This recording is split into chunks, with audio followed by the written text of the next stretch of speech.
Olá pessoal, tudo bem? Pessoal, eu gostaria de fazer um vídeo aqui sobre uma notícia que saiu no astronomy.com sobre o turismo espacial. O turismo espacial não é lá uma novidade, já se vem falando disso há muito tempo. Tivemos aí alguns bilionários aí que conseguiram viajar para a estação espacial, por exemplo. Alguns utilizam um serviço da Rússia, que eu não sei se vocês conhecem. Na Rússia eles fazem um sistema de treinamento, eles usam um caça do tipo MiG, um caça muito rápido, para fazer um voo estratosférico, né? Quase um voo suborbital. Eu vou tentar explicar aqui as diferenças. E eles usam esse treinamento, esse sistema para um treinamento para pilotos e tal. Então, alguns bilionários aí conseguem pagar para fazer um voo deste. Não é ainda uma ida ao espaço, mas é algo muito próximo disso. E agora temos uma nova proposta, tá? Não é ainda aquele turismo espacial que a gente gostaria de ver, nem aquele turismo que nós vamos ter acesso, com certeza, é coisa de milionário para cima, mas é uma coisa interessante. Então vamos dar uma olhadinha como que funciona, qual que é essa proposta nova aí, né? Só para lembrar aqui, a gente teve aí nas décadas passadas, aí desde o começo da exploração espacial, então lá no início, nós tivemos lá a ida do Yuri Gagarin para o espaço, né, com o foguete Vostok, com a nave Vostok, Vostok 1 em 1961, o Yuri Gagarin foi para o espaço e nessa época havia a corrida espacial ali, né, durante a Guerra Fria, aquela disputa Estados Unidos e Rússia pelo poder, pela supremacia, e o americano estava pronto já para enviar o astronauta dele, por isso a Rússia se adiantou e como também tinha o projeto em andamento, mandou o Yuri Gagarin e logo depois o americano mandou o Alan Shepard na Mercury, né? O russo naquela época ele foi muito mais sagaz e inovativo, assim, ele conseguiu enviar a primeira sonda para Vênus, a primeira sonda para a Lua, e estava realmente ganhando a corrida espacial, então o americano se adiantou e fez o projeto Apollo e conseguiu chegar até a Lua em 1969, e dali para frente ele meio que ficou à frente da Rússia. Mas a Rússia também tem as suas inovações, não dá para desconsiderar. Tanto é que a Rússia ela evoluiu ali da Vostok para o projeto Soyuz, né?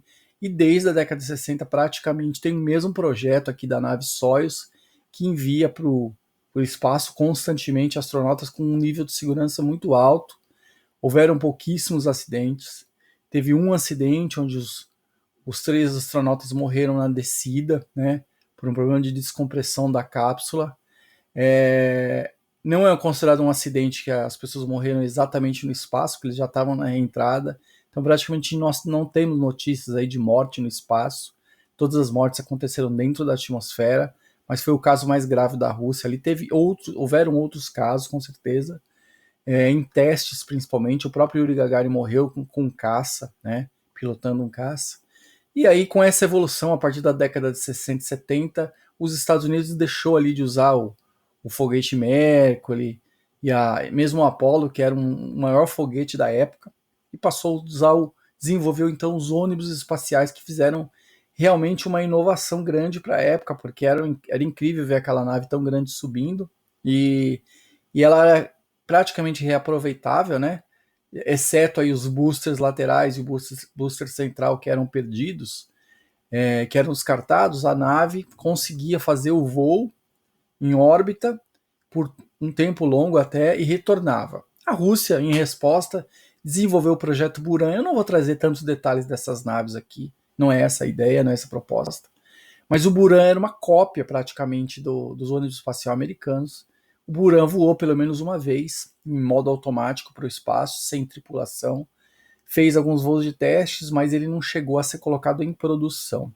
A Rússia permaneceu ali com a Soyuz, né, com o foguete, que é uma tecnologia até antiga, mas que funciona muito bem, muito segura.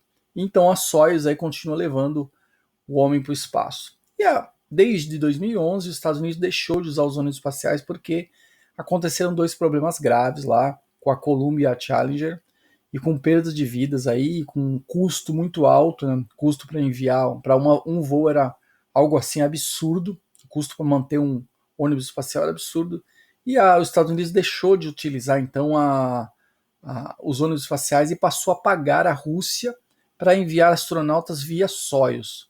Então isso para o americano era um pouco decepcionante, vergonhoso, não ter uma própria espaçonave, ali, um foguete que tivesse condições de levar com segurança o homem para a estação espacial, que é o principal projeto aí em funcionamento há décadas já.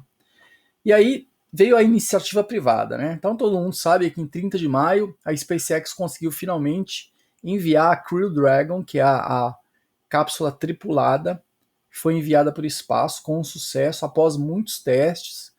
E aí, qual que é a inovação? O que tem de interessante nessa nova geração aqui, que eu vou comentar rapidamente dela? A notícia é sobre o turismo espacial, mas vamos falar aqui um pouquinho dessa nova geração de naves.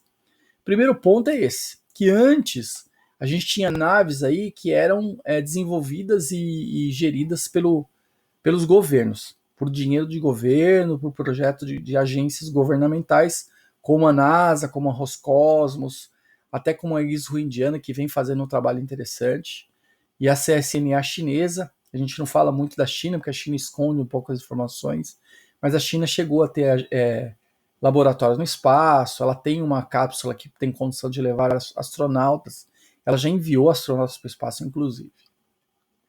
Mas a inovação agora vem por parte de empresas privadas, e aí que está a diferença. Com o dinheiro do governo, o dinheiro é gasto ilimitadamente, de certa forma, né?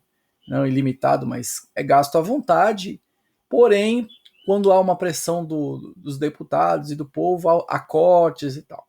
Agora, com o desenvolvimento de naves privadas, é possível, então, que se faça um turismo espacial. Com o turismo espacial, dá para entrar dinheiro da iniciativa privada e não do governo, então pode ser que isso se expanda muito. Vamos ver o que acontece. Então, fazendo um comentário rápido aqui das 3 naves, nós temos a Crew Dragon aqui, a Starliner da Boeing e a Orion, né, da Lockheed Martin. E são 3 naves aí que têm contratos com a NASA. Então a NASA está financiando essas naves e desde que elas tenham condições de voar, a NASA vai passar a utilizar estas naves aqui, principalmente para ISS, e talvez envie também para a Lua aí dentro do projeto Artemis.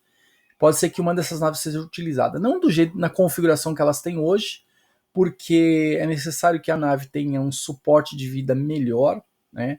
Um suprimento de oxigênio, energia, alimento maior do que elas têm. Porém, se a gente olhar a capacidade de uma nave dessa, né, a Crew Dragon, que promete levar até 7 passageiros, contra a Soyuz que leva apenas 3, a gente vai ver aí que elas já são maiores, provavelmente elas já têm esse DNA aí até para serem aí modificadas e irem, por exemplo, para a Lua. Vamos ver se dentro do projeto Artemis, que deve enviar em 2023 ou 2024 pelo menos as primeiras naves para a Lua. Vamos ver como é que vai ficar isso. Tá? Então, falando um pouquinho aí do que são essa geração nova, né? Depois do ônibus espacial que foi aí aposentado, né, em 2011, o Atlantis fez o último voo e deixou de fazer esse trajeto aí de ida para o espaço.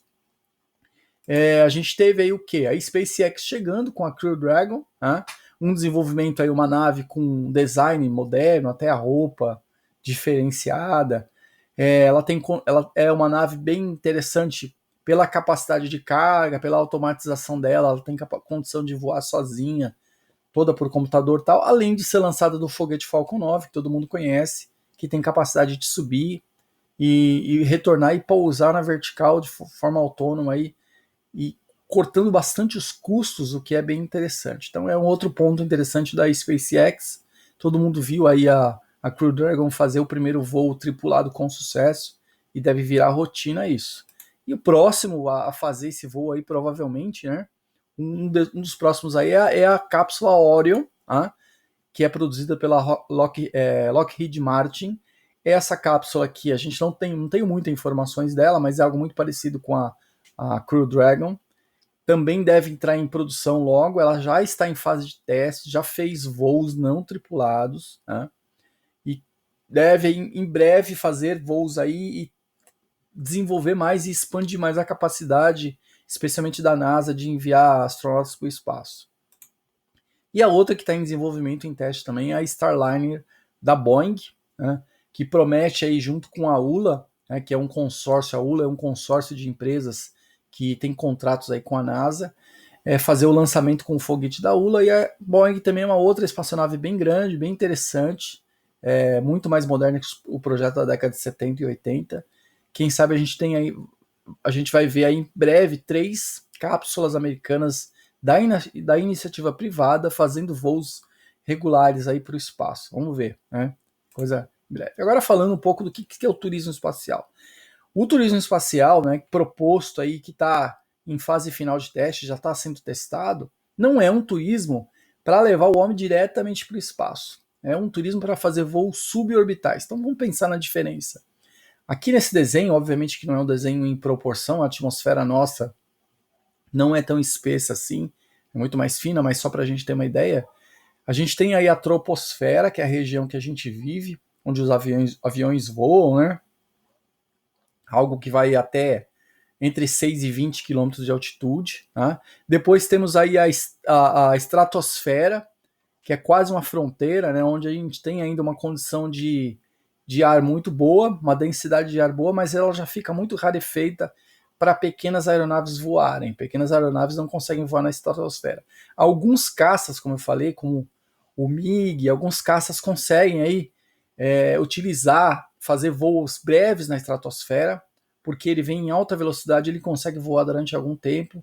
Então eles fazem algumas missões de testes, experimentos e principalmente de treinamento, onde o caça consegue subir e alcançar 60, 70 quilômetros, o que é o suficiente para ver a curvatura da Terra, para ver o espaço no sentido de não ter mais aquele brilho da atmosfera.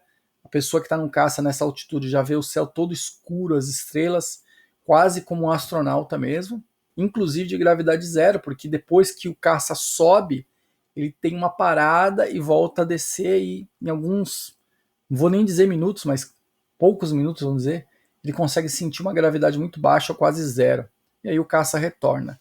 E depois temos a mesosfera, que alcança aí 80 ou 100 quilômetros de altitude, que já é uma região de ar muito rarefeito. Né? Os balões conseguem chegar nessa região, mas os aviões não, porque não há ar suficiente, não há oxigênio suficiente para queimar nas turbinas, né, nos motores. Os motores não conseguem acionar devido o ar ser muito rarefeito. Os balões, como ele está flutuando, ele consegue chegar aí a 50, 60 km de altura, talvez aí até alcançar perto da mesosfera. E é nessa região da mesosfera aqui é onde a gente vê o efeito dos meteoros, né? Lembrando que o meteoro é só o efeito luminoso, então porque o ar aqui já tem uma densidade interessante, quando algo vem do espaço com muita velocidade, ele queima, né? Queima entre aspas, porque não é que ele queima, ele tem nem é um atrito com o ar, como a gente costuma dizer.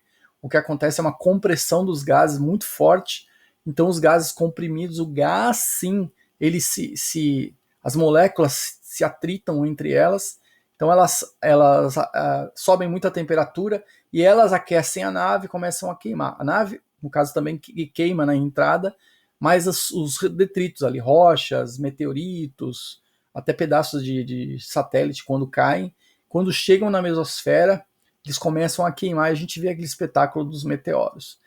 E ali tem uma linha divisória imaginária ali na faixa dos 100 km mais ou menos, que é onde podemos dizer que começa o espaço.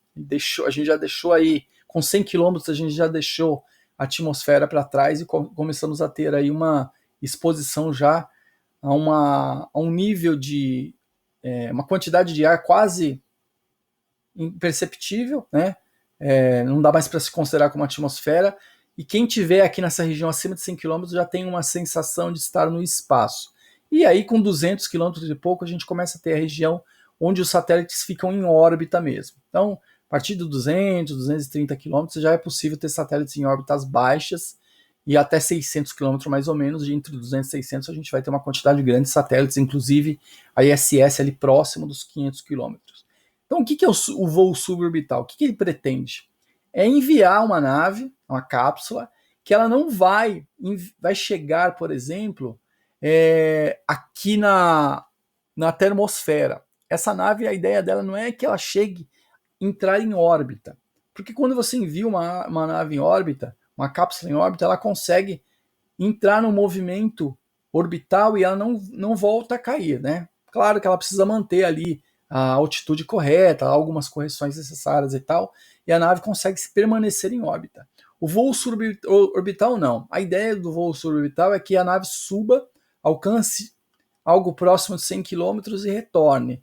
E nisso, né, a pessoa que estiver ali experimentando, no caso do turista espacial, ele vai ver o céu realmente todo negro. E aí o fato interessante, né, que muita gente não entende, é que mesmo que a nave decole, por exemplo, ao meio-dia, com sol a pino, a partir do momento que ela deixa a atmosfera, o céu fica totalmente escuro, tá? Totalmente escuro. Ela vê o céu como um astronauta na ISS, por exemplo, vê o céu todo negro. Por quê? Porque a parte que reflete a luz ficou toda para baixo. E ela vê a curvatura da Terra, obviamente, vê as estrelas, da mesma forma que um astronauta que está em órbita ali consegue ver. Essa pessoa vai ter uma sensação de estar realmente no espaço.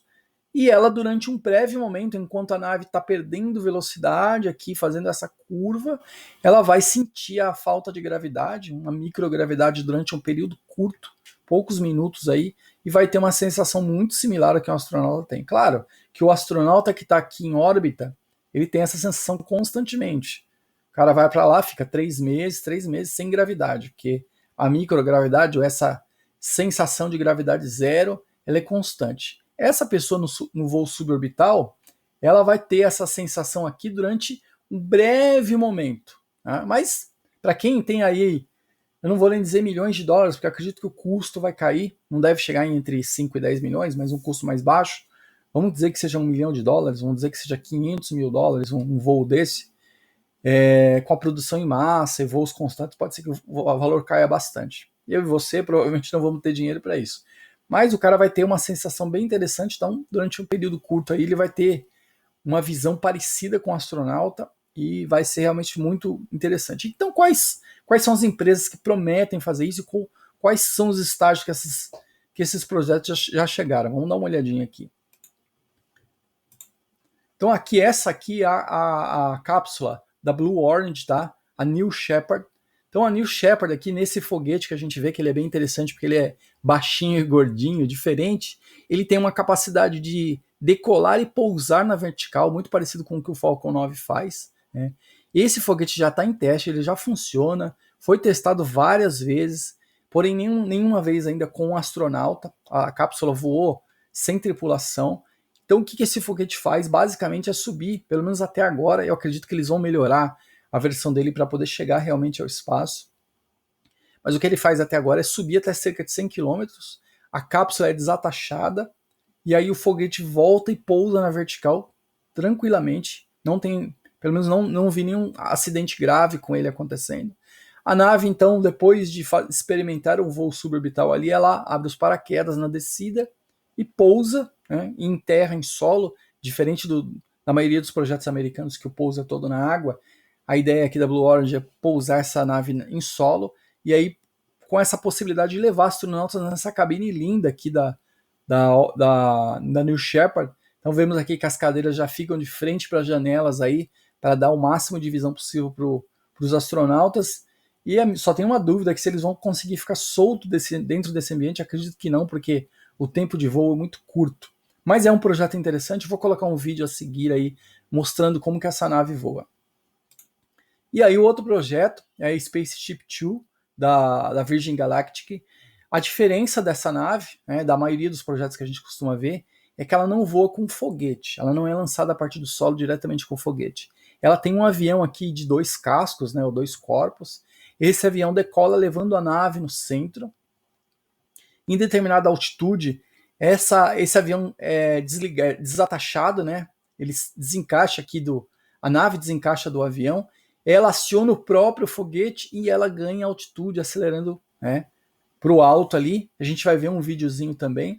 E também ela vai fazer um voo suborbital ali, ficando alguns momentos em órbita quase. Ela não, a gente, para falar órbita, a gente tem que entender que o objeto fica permanentemente girando em volta da Terra.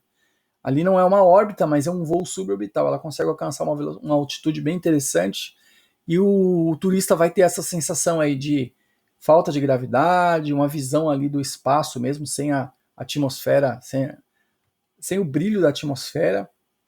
E depois essa nave pousa como um avião, muito parecido com o ônibus espacial.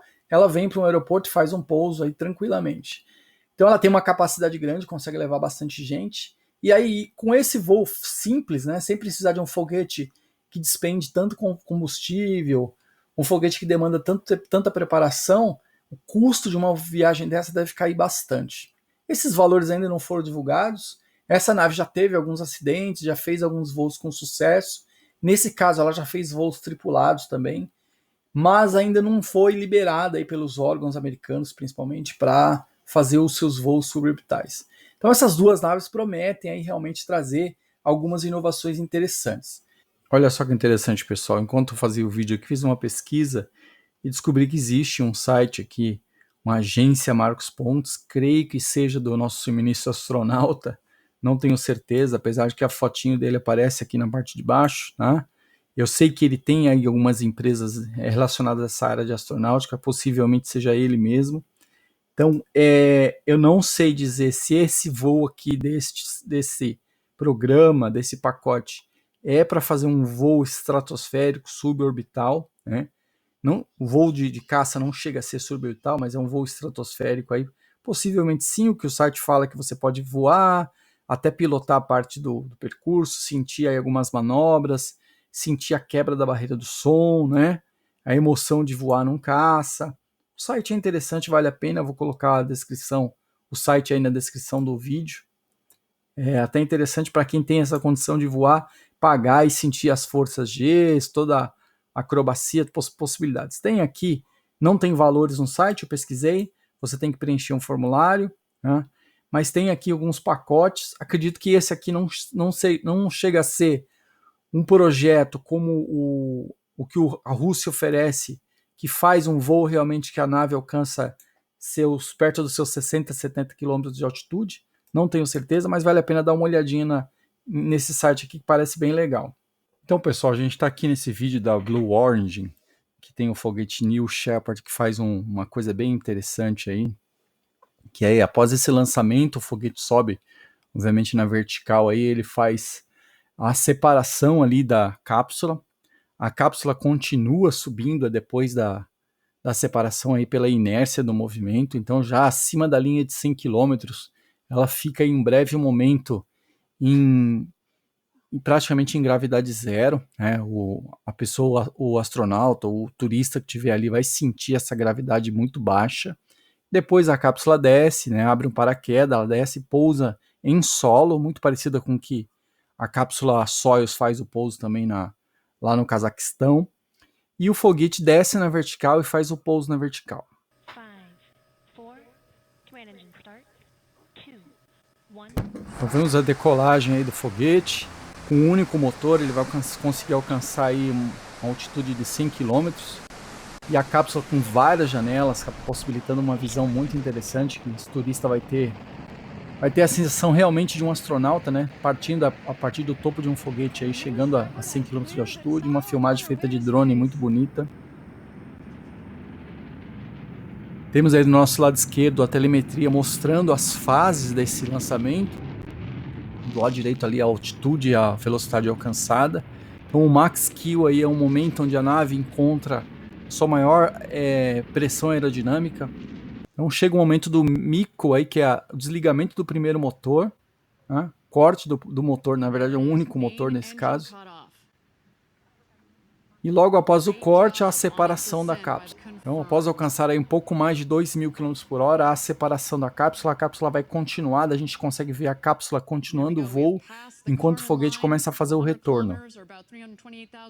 E ela alcança o seu apogeu ali, pouco acima de 100 km de altitude, 105 km.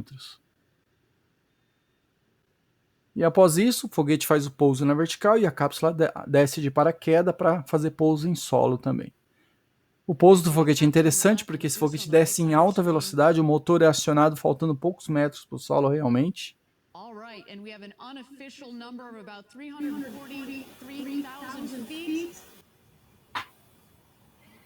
E agora o acionamento do motor para a freagem e a abertura das suas pernas de sustentação e seu pouso.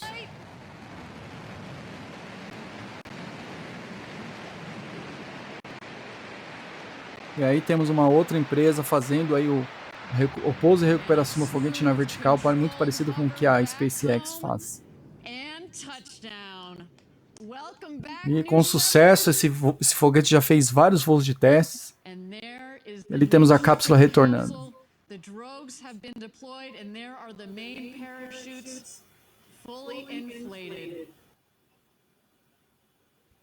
E finalmente a cápsula faz o seu pouso com sucesso. And touchdown. Just beautiful.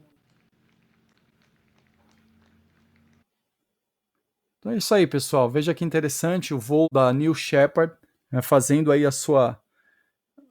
seu voo suborbital alcançando mais de 100 km de altitude. Então nós vemos agora o projeto da Virgin Galactic, que é a espaçonave Spaceship Two, que sobe nesse lindo avião aí de 2 cascos ou 2 corpos, não sei o nome exato. Esse avião leva a aeronave até uma altitude de 15 km mais ou menos, 15 mil metros, e aí acontece a separação, então o motor do foguete entra em ação e leva. Aí já é um voo tripulado, a gente já vê a tripulação se preparando, vários testes já foram feitos, infelizmente houve um acidente em solo, onde o tanque explodiu, 3 técnicos morreram. Houve um acidente com uma dessas aeronaves aí, uma espaçonave dessa Spaceship Two, durante a descida se danificou na reentrada e o piloto precisou ejetar e foi socorrido com ferimentos graves. Porém, o projeto continua em andamento, continua em desenvolvimento. Acreditamos aí que em breve turistas vão poder voar. Já existem cerca de 600 pessoas que fizeram reservas, fizeram pagamentos aí com valores equivalentes a $250 mil para reservar os primeiros voos. Então, assim que for liberado, já tem turista na fila. Então houve a separação ali, o acionamento do foguete. Aí a espaçonave vai por conta própria a partir de agora, a partir dos 15 km. Dá para ver ali ao fundo ela subindo. O avião faz o retorno e faz o pouso.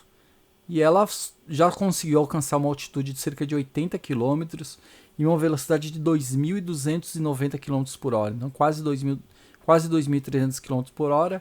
Agora já vemos ela ali em gravidade zero praticamente. Ela vai preparando a sua descida, mexendo a sua asa. A asa dela se movimenta a quase 90 graus ali para fazer uma frenagem na descida. As pessoas comemorando, então a quantidade de janelas que a gente pode observar ali. Aqui a asa já está na posição de descida, então já depois da reentrada ela vai fazer o seu pouso aí como um avião, muito parecido com um avião, quase como um ônibus espacial.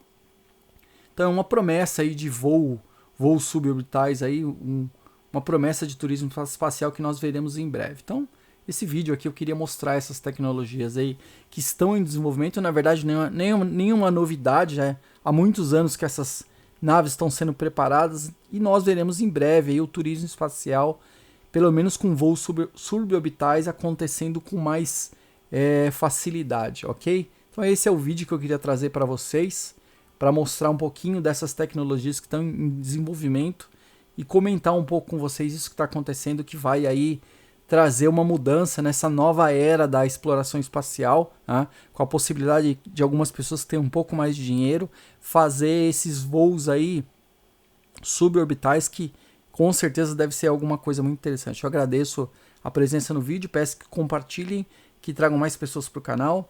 Tudo de bom, grande abraço.